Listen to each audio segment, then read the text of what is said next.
I'm giving each group of you a different era of history to research. And the question is, what impact did your era have on the modern world? So Sarah, your group has the ancient Greeks. Ravi, you've got the Romans. And Danny's group gets, yes, a bit of a challenge for you. You get the Middle Ages. Some even call it the Dark Ages. Boring. See how you get on. Yes, miss. So, Serene, yes, you get the Renaissance.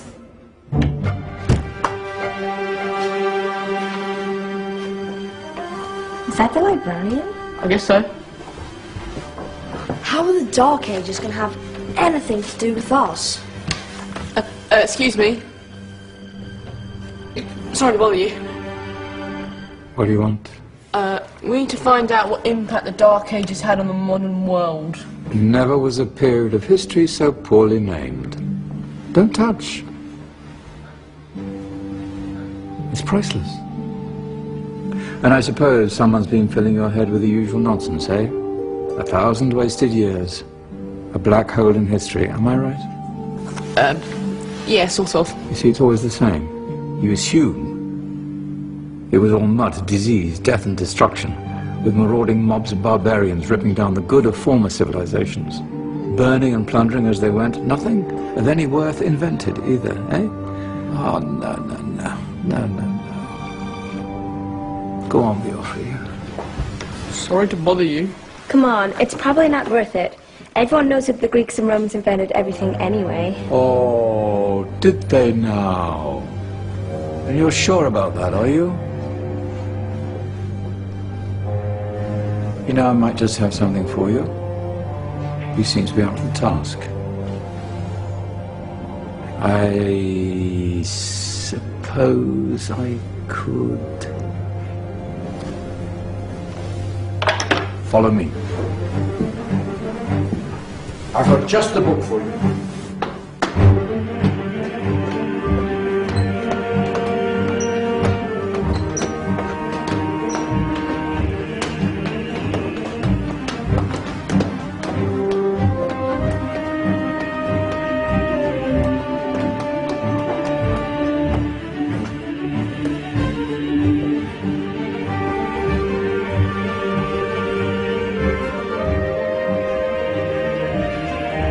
Where are we going? I don't know. Ask him.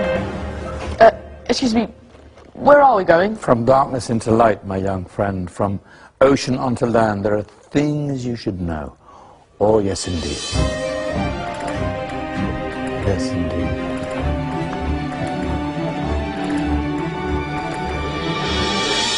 Now, I know I left it round here somewhere.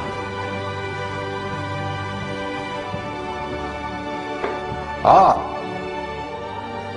Here it is. Now, take a look.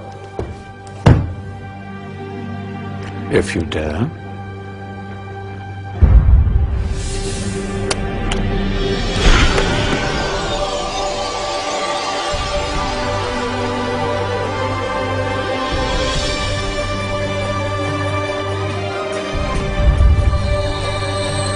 What's going on? Welcome to the Dark Ages, or as it should be known, the Golden Ages. Who are you? I am Al-Jazari, engineer and ingenious inventor.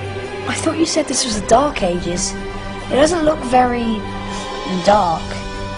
That's because it's all a matter of perspective, my soon-to-be illuminated friend. Of course, there are parts of the world that weren't dark at all, but in a civilization that stretched from Spain to China, the golden rays of discovery and invention shone over everything. What civilization? The Muslim civilization, my young friend. Through scholars and scientists of various faiths, some of the most important discoveries known to man were made at this time. Discoveries that drew on knowledge of the ancients, but have more connections with your modern world than you could possibly ever imagine. Like what? Well, all sorts of things. I've got to get a picture of this. I knew it was a good idea. Who are you? Allow me to introduce Ibn al-Haytham, a great scientist whose ideas led to the invention of the camera. You invented the camera? I laid the foundations for modern cameras by explaining how our eyes work. I found a way of projecting an image onto another surface through a small hole in a dark room, later called camera obscura. Think of all the things that evolved from this discovery. Cameras, cinema, all share the same principle. Cool.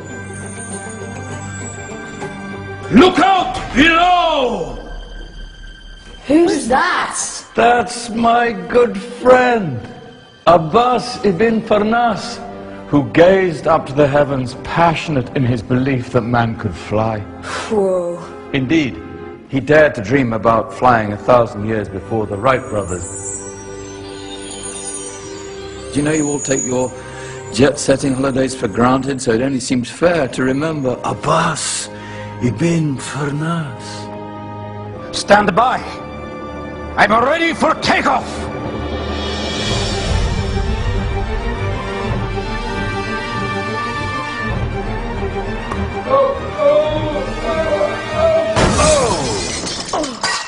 You did forget one thing, though. A tail, useful for landing. Ah! My back! Is there a doctor in the house? Did someone call? Ah, my old friend, why don't you introduce yourself to my young guests? I am Abul Qasim al-Zahrawi. Many call me the father of surgery. Did you actually do surgery back then? Of course we did. In fact, many of the surgical tools that I invented are still used in your modern hospitals.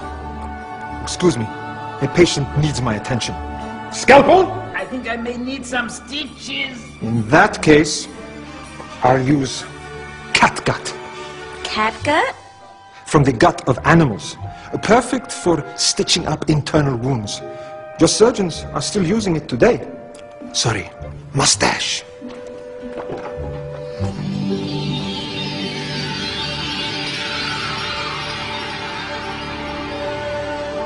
Who's she?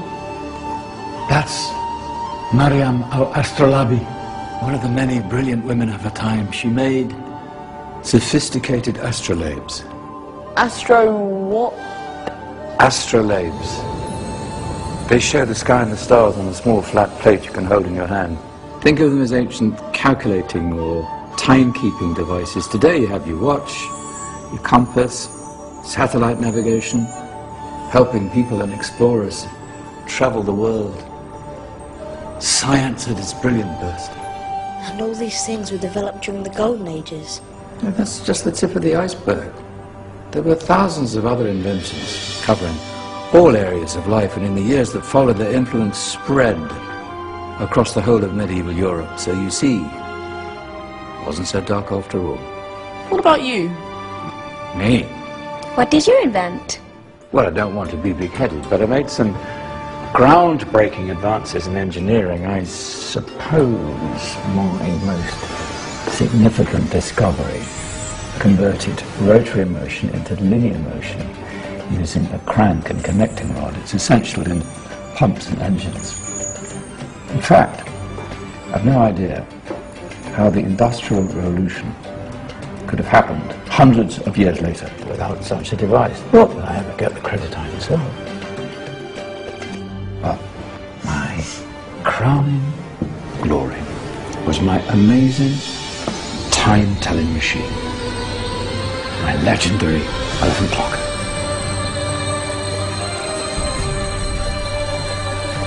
It's a clock. Yes. Dozens of components collected from different cultures around the world. Indian, Greek, Arabian, Egyptian, Chinese. Wow. A United Nations clock. That is pretty cool. Does it actually tell the time? Wow, yes, of course. If it wasn't for me, thousands of people would be late for everything. Speaking of time, we better get you back. And remember, Spread the word. This is a golden age, and I've only shown you a tiny part of this wondrous time. There are countless other scientists and inventions directly connected to your modern world. You're just going to have to find out for yourselves. No, wait!